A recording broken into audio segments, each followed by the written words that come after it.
नमस्कारम साथियों, स्टडी कोंडा चैनल में आपका स्वागत है। आज की क्लास में हम स्टेजेस ऑफ चाइल्ड डेवलपमेंट का सेकेंड पार्ट कवर करेंगे, जिसमें बाल्यावस्था और किशोरावस्था के टॉपिक को कवर करेंगे। मैंने पार्ट वन में प्रसवपूर्व काल, शैशवकाल और पूर्व बाल्यावस्था को कंप्लीट करा दिया है। ये इस टॉपिक का सेकेंड पार्ट होगा। फ्रेंड्स, मध्य बाल्यावस्था या बाल्यावस्था, बात एक ही है। ये इसकी जो टाइम पीरियड होती है, ये 6 से 11 वर्ष या 6 से 12 वर्ष तक इसकी टाइम पीरियड होती है, बाल्यावस्था या मध्य बाल्यावस्था की।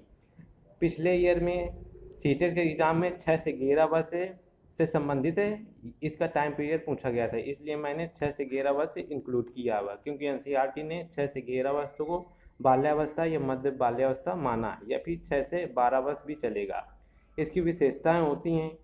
जो बाल्यावस्था होती है, इसे आरंभिक स्कूल की एज कहा जाता है, क्योंकि जब बालक 6 वर्ष का हो जाता है तो स्कूल जाना प्रारंभ कर देता है, इसलिए बाल्यावस्था को आरंभिक स्कूल की एज कहते हैं। और बाल्यावस्था को, हमारा नेक्स्ट पॉइंट है, बाल्यावस्था को गंदी अवस्था कहा जाता है, क्योंकि जो 6 से 12 वर्ष की आयु का बच्चा होता है, वो कीचड़ में कहीं भी खेलना शुरू कर देता है और वो गंदा रहना पसंद करता है, इसलिए बाल्यावस्था को गंदी अवस्था कहते हैं। हमारा अगला पॉइंट है, इसे गंदी अवस्था कहते हैं। आप समझ गए होंगे कि बाल्यावस्था को गंदी अवस्था क्यों कहते हैं। हमारा अगला पॉइंट है, स्फूर्त की अवस्था होती है या स्मार्ट एज होती है। जो बाल्यावस्था होती है, जो 6 से 12 वर्ष होता है, इसमें क्या बालक जो होते हैं, बालक या बालिकाएं हमेशा स्फूर्तवान होते हैं। एनर्जी की इनके पास कोई भी कमी नहीं होती, एक्साइटमेंट बहुत ही अधिक मात्रा में होती है। और नेक्स्ट हमारा पॉइंट है, इसे खेलों की अवस्था कहते हैं। इंपॉर्टेंट है ये पॉइंट है, सीटे से टेट या सुपर टेट एग्जाम के में ये पॉइंट पूछा जा सकता है। क्यों? क्योंकि बाल्यावस्था को खेलों की अवस्था कहते हैं, और जो हमारे पूर्व बाल्यावस्था होती है, पूर्व बाल्यावस्था, ये खिलौने की अवस्था होती है। पूर्व बाल्यावस्था में बालक हर प्रकार के खेलों को खेलता है, लेकिन जो बाल्यावस्था होती है, 6 से 12 वर्ष होती है, ये खेलों की अवस्था होती है। अर्थात इस अवस्था में बालक जो होते हैं सभी खेलों को खोलता है, चाहे वो खेलता है, चाहे वो आउटडोर गेम हो या फिर इंडोर गेम हो। ये बाल्यावस्था की विशेषता होती है कि ये खेलों की अवस्था होती है। आई होप आप समझ गए होंगे।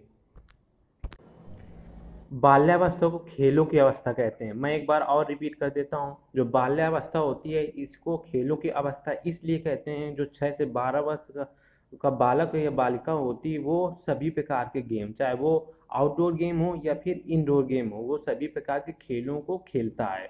और जो हमारी पूर्व बाल्यावस्था होती है, ये खिलौने की अवस्था होती है, क्योंकि पूर्व बाल्यावस्था में बालक हर प्रकार के खिलौने को खेलता है। खिलौनों की अवस्था पूर्व बाल्यावस्था होती है, क्योंकि बालक हर प्रकार के खिलौने के साथ पूर्व बाल्यावस्था में खेलता है। और जो बाल्यावस्था में होती है, बालक हर प्रकार के खेलों के साथ खेलता है। सीटेड में आया हुआ ये पॉइंट है। और हमारा इसका अगला पॉइंट है, जो बालक होता है, इसमें संग्रहण, स्टोरेज करने की प्रवृत्ति इसमें विकसित हो जाती है, चाहे वो कोई खेल हो या खिलौने हो या फिर कोई उसकी पसंद की चीज़ हो। जो बाल्यावस्था का बालक होता है, वो संग्रहण करना शुरू कर देता है। और इसमें जो होता है, अस्थायी रूप से टोली, समूह या गैंग की अवस्था होती है। जो बाल्यावस्था का बालक होता है, वो अपना एक गैंग और समूह बनाना शुरू कर देता है, और वो बिना किसी मतलब के उस समूह के साथ घूमना भी शुरू कर देता है। अगला हमारा पॉइंट है बाल्यावस्था संबंधी, इसे अनोखा काल कहते हैं। सीटेड के एग्जाम में आया था, किस अवस्था को अनोखा काल कहा जाता है, तो वो है हमारी बाल्यावस्था को। क्यों कहते हैं? क्योंकि इस बालक जो बाल्यावस्था की एज होती है, इसमें ना तो उसे भविष्य का कोई डर होता है, ना कोई टेंशन होती है, वो मस्त खेलता रहता है, इसलिए इसे अनोखा काल कहा जाता है। हमारा अगला पॉइंट है, जो बाल्यावस्था का एक प्रमुख गुण होता है कि इसमें तार्किक चिंतन बालक करना शुरू कर देता है, तार्किक चिंतन। और इसके अन्य पॉइंट हो जाएंगे, अन्य विशेषताएं, इसमें जो बालक होता है बाल्यावस्था में मूर्त चिंतन करना शुरू कर देता है। मूर्त चिंतन, मूर्त चिंतन बाल्यावस्था में बालक करना शुरू कर देता है। ये सीटेट के एग्जाम में आया हुआ पॉइंट है, किस अवस्था में बालक मूर्त चिंतन करना शुरू कर देता है, तो वो है बाल्यावस्था में। अब मूर्त चिंतन क्या होता है? मूर्त चिंतन का मतलब जिसे हम स्पर्श कर सकें या फिर देख सकें। मूर्त का मतलब कॉन्क्रीट, कॉन्क्रीट थिंकिंग बाल्यावस्था की एक विशेष गुण होता है। और इस अवस्था का प्रमुख गुण है कि इसमें शर्म और गर्व का विकास हो जाता है। ऐसी भावनाओं का विकास बाल्यावस्था में शर्म और गर्व का जैसी भावनाओं का विकास बाल्यावस्था में हो जाता है। अब फ्रेंड्स हम समझते हैं कि किशोरावस्था क्या होती है। किशोरावस्था की टाइम पीरियड जो होती है हमारी 11 या 12 से लेकर 18 साल तक हमारी क्या होती है? किशोरावस्था होती है। अब इसकी विशेषताएं हम क्या समझते हैं? इसकी विशेषताएं होती हैं इसमें, इसकी प्रमुख विशेषताएं होती हैं इस एज के बच्चे में वो जो राय होती है परिवार की तुलना में फ्रेंड्स की राय लेना अधिक महत्वपूर्ण मानते हैं।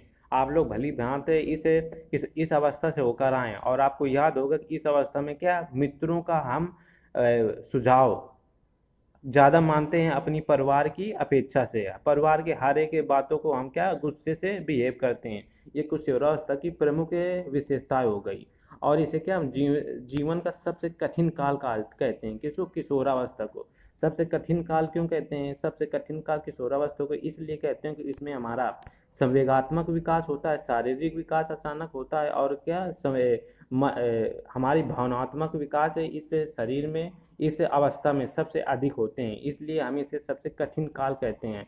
हम कभी इस अवस्था में कभी खुशी होते हैं, कभी गुस्से में होते हैं और कभी एक्साइटमेंट में होते हैं। तो यही कारण होता है कि हमारे अंदर स्थिरता की कमी इस अवस्था में सबसे अधिक होता है, इसलिए हम इसे कठिन काल कहते हैं।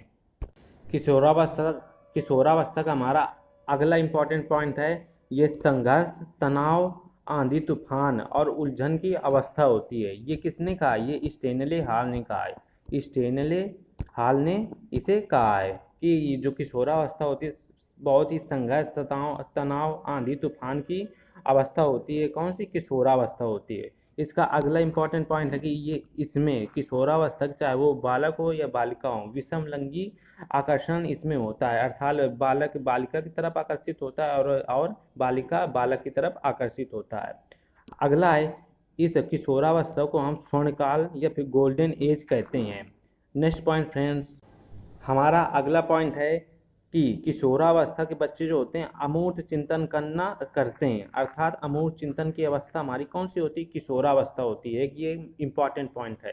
अमूर्त चिंतन क्या होता है? जो मूर्त होता है, मूर्त को मतलब जैसे मूर्ति हम उसे क्या स्पर्श कर सकते हैं, हम देख सकते हैं, लेकिन उसमें आ लग गया मतलब निगेटिव। अर्थात हम जिसे स्पर्श न कर सकें मात्र कल्पना कर सकें। तो कल्पना की अवस्था कौन सी होती है? किशोरावस्था होती है। इस कि कल्पना की अवस्था या फिर अमूर्त चिंतन की अवस्था किशोरावस्था होती है। इसका अगला पॉइंट है इसमें वीर पूजा की भावना विकसित हो जाती है। वीर पूजा का मतलब हमारे आदर्श, इस अवस्था में बच्चे अपने आदर्श बनाने शुरू कर देते हैं। सबके अपने अपने आदर्श होते हैं और ये शुरुआत कहाँ से हो जाती है? किशोरावस्था से हमारे शुरू हो जाती है। इसके अन्य भी पॉइंट हैं, जैसे इसे हम बसंत ऋतु की अवस्था कहते हैं। किशोरावस्था को बसंत ऋतु अवस्था कहते हैं। किस अवस्था को? किशोरावस्था को। और इसमें क्या होता है? प्रतिष्ठा के लिए त्याग करने की अवस्था किशोरावस्था की एक इम्पॉर्टेंट विशेषता है। I hope you enjoy this class. मैं आपके लिए ऐसे क्लास और प्रैक्टिस सेट लाता रहूँगा। आप मेरे चैनल को सब्सक्राइब कर लें और बेल आइकन को प्रेस कर लें ताकि आपको नोटिफिकेशन मिलता रहे। जय हिंद।